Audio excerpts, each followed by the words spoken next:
Друзья, здравствуйте! В эти дни, когда огромная человеческая трагедия происходит в Арцахе, когда сотни людей зверски убиты режимом Алиева только 19-20 сентября, преимущественно мирных жителей, и были убиты только потому, что они христиане и армяне, когда царят голод и хаос после 8 месяцев преступной азербайджанской блокады, когда больницы переполнены ранеными, и еще это нефтяное хранилище взорвалось вчера, как вы знаете, когда нет связи с захваченными азербайджанской армией селами, а все алиевские телеграм-каналы радостно показывают видео, снятые бойцами Яшмы, которые себя считают героями, со зверствами против мирного населения, которые не совершают, судя по этим видео. Они же кричат «Иншаллах! Иншаллах!», то есть они именем Аллаха убивают армян-христиан.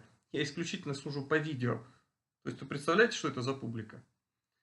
Наверное, немного рановато говорить про то, что я сейчас скажу, но 120 тысяч жителей Арцаха не просто стали беженцами и жертвами геноцида.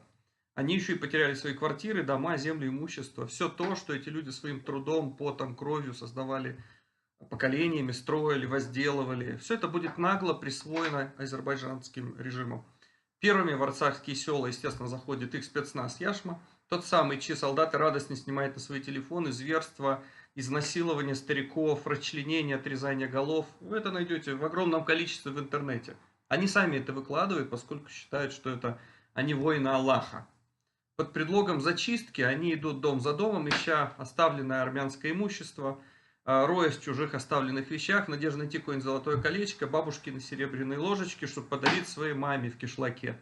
Излишне говорить о том, что будет с теми армянами, возможно, преимущественно стариками, которые не имели возможность покинуть село, и азербайджанцы их застанут в доме. Не дай бог. Но, знаете, вслед за первой волной азербайджанских грабителей, мародеров Яшмы и всяких прочих шестерок, в города заедут грабители повыше рангом. Это чиновники азербайджанского МВД, полковники, генералы азербайджанской армии и полиции, так называемая гражданская администрация.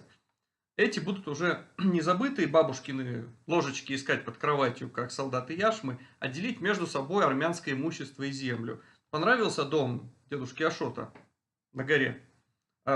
Значит, продажный нотариус выдаст справку, что дом этот якобы со времен написания священного Корана принадлежит генералу Мамеду Мамедову из бакинского квартала Маштагы.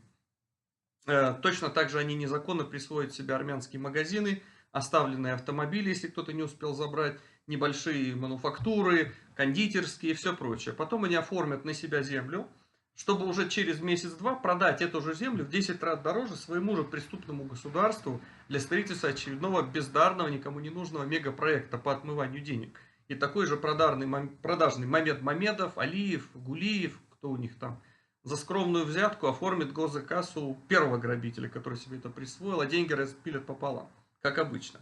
Вообще, мне кажется, если у Азербайджана коррупционная составляющая экономики не была 80%, как сегодня, они могли бы быть вторыми арабскими эмиратами.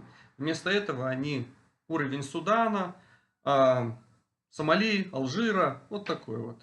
Ну да бог с ними. Но я что хочу сказать. Именно так германские нацисты поступали с евреями и их имуществом в оккупированной Европе в годы Второй мировой войны. Моя семья, например, родом из Литвы, Польши, Западной Украины, там по материнской, по отцовской линии. И была, ну так, относительно обеспеченной до войны. Нацисты, зайдя в Вильнюс, Львов, Краков, не просто уничтожили там все еврейское население, еврейское наследие, отправив их в Освенцим, поныряя это возле Вильнюса, место, где расстреляли всех евреев, включая, кстати, моих родственников, но также присвоили в себе их еврейское имущество. Я вспоминаю рассказы ныне покойных бабушек и дедушек моих, которые тогда были совсем еще молодыми.